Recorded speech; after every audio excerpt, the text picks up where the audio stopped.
after that, I walked around LA and I felt amazing. The culture was very different over there, like in the sense that it was they're big on like everything. They're big on everything over there. But what is it in Cali? It's not who you are, it's how you look. Yeah. And so for me, it was like I was trendsetting. Like I was trendy. It was a bold movement rather than a sign of being sick or unhealthy, you know. And I would get compliments on it. There was a little child who kind of hid behind her mum, which felt kind of bad, but she. Look, when it comes to us and our hair, like you cannot take on board children's reactions because they're always going to be a little bit devastating. Yeah, I was just like, hi, and she was like, no, and I was like, okay. But I remember walking down Venice Beach afterwards, after the day I shaved my head, and it was freezing, and I demanded that my partner gave me his beanie because it was so cold. Nobody tells you how cold it's going to be, but it's cold, so stock up on some beanies. But yeah, I felt really good. I felt really empowered, and it was really refreshing to just kind of not have to worry about is how long do I have left? Because I took that back. I controlled that. I figured that out for myself, you know, and then I started to realize this is my reality. This is what I've got to work with and make it work. You can do it. Like, it's just, it doesn't have to be, you know, I don't have to hide. I don't have to cover it up. I don't have to be ashamed of it. I don't have to explain myself to anyone. No, that's a big one. Yeah. Feeling like you owe people an explanation for your head. Yeah. It's common. A lot of people feel that, but you actually don't owe anyone anything. I really did realize, like, once you kind of look a certain way, once you look vulnerable, people really feel like they have, you know, a right, or they have the audacity to kind of make assumptions about your health, make assumptions about who you are, what's wrong with you, what you could be going through. And they don't. Give their opinion. Yeah. Tell them what's wrong. Like, no, they don't. You don't really have to take that. I don't appreciate it, but it is part of it. And it's, I mean, the best way you can educate them, like, I don't have cancer. I'm not going through chemotherapy. It's just alopecia. But it gets kind of repetitive. It gets kind of hard sometimes.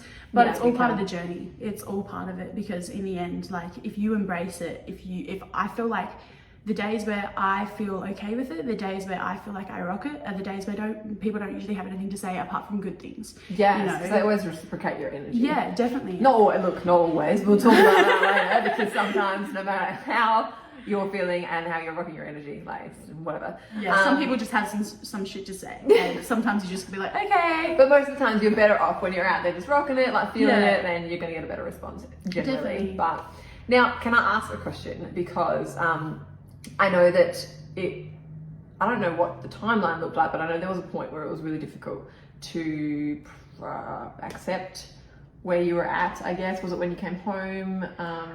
Yeah, coming home from LA was... Not that I want to bring the energy down, but that's part of our journey. Everyone goes through that, and I know that, you were talking to me a bit about that. What was that like for honestly, if you post or share the best parts, you know, and all the sunshine and rainbows, then you get this idea that it's an easier journey, but there's no denying that it's and then really if you're hard watching journey. this thinking, and you're not in that position, you're actually having a really hard time, then you really feel alone. And it's really easy to feel like you need to hide those lower parts and hide those tougher moments, because, you know, people don't want to see that. But that's what actually empowers other people, to see other people in those moments and make them through those moments as well.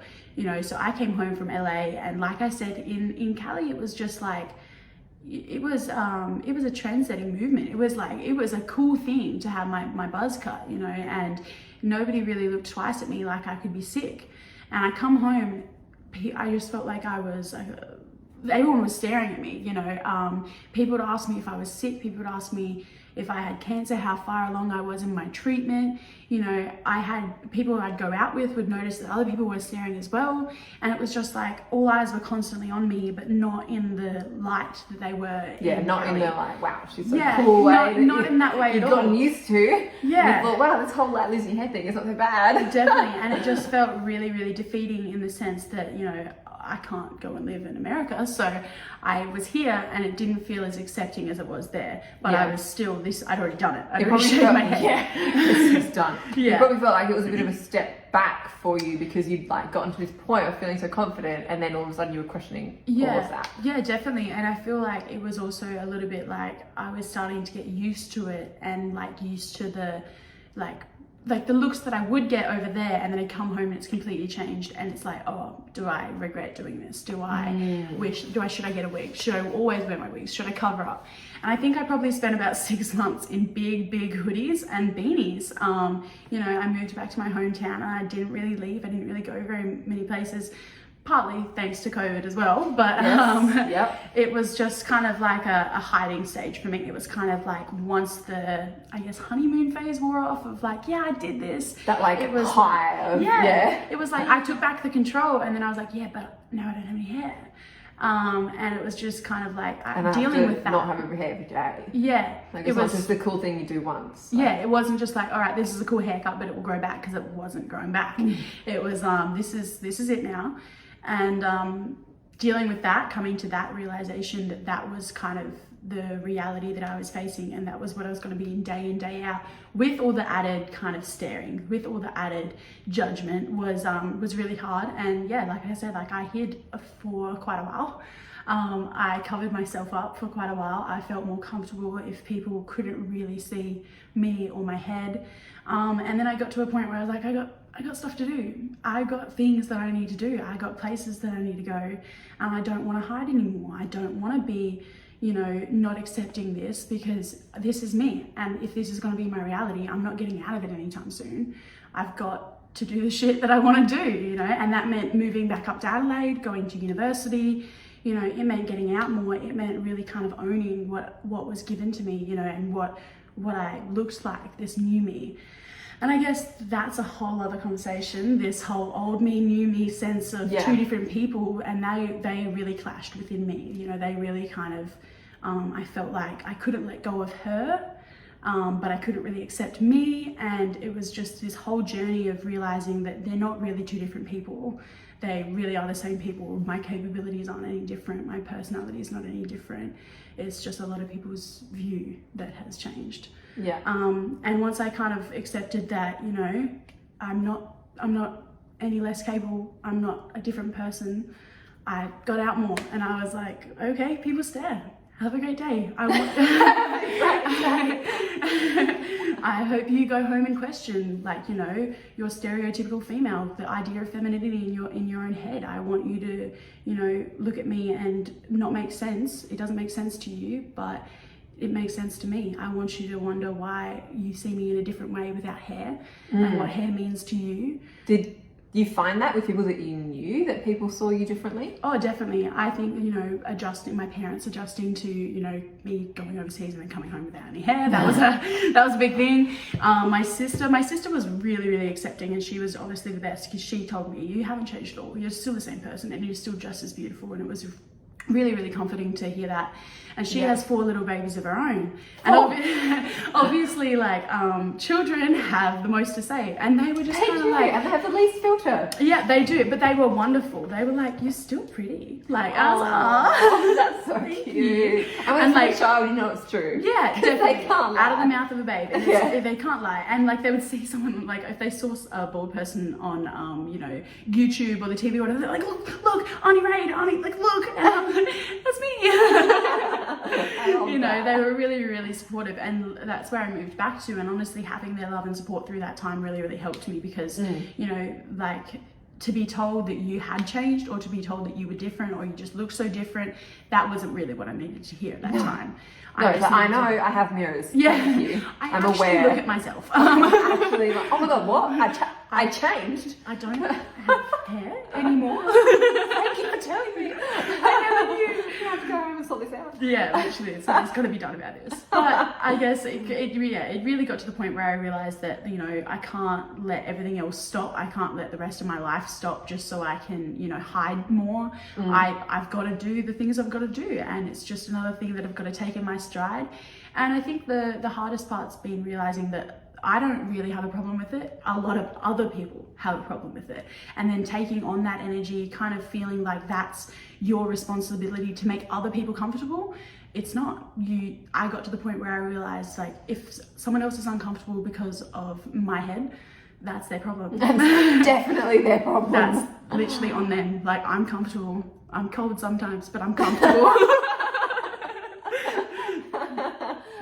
Literally though, like, that's probably the biggest thing, is like, it doesn't matter what other people feel about your hair loss. Like, it doesn't. And we have so many, I guess, we have so many different aspects of that to navigate because, you know, you say you've got a partner or you've got kids or you've got, you know, family and workplaces and like, you know, there are lots of different versions of like people feeling uncomfortable with your hair loss, but like none of them are your responsibility. Yeah. Sometimes you feel like, okay, yeah, I get it. Strangers looking at me, like I can totally disassociate with that. But like the, you know, my workplace or my partner or whatever, it's actually still not your responsibility. Like they need to sort that out. Yeah, definitely. And I think when you're hearing it from people who you would think that would kind of like, you know, I guess unconditionally love or accept you, it's kind of like, wow, like, have I really changed, or is there something really wrong with me, or should I do that? Should I take on their opinion and then, you know, conform to what they want me to do?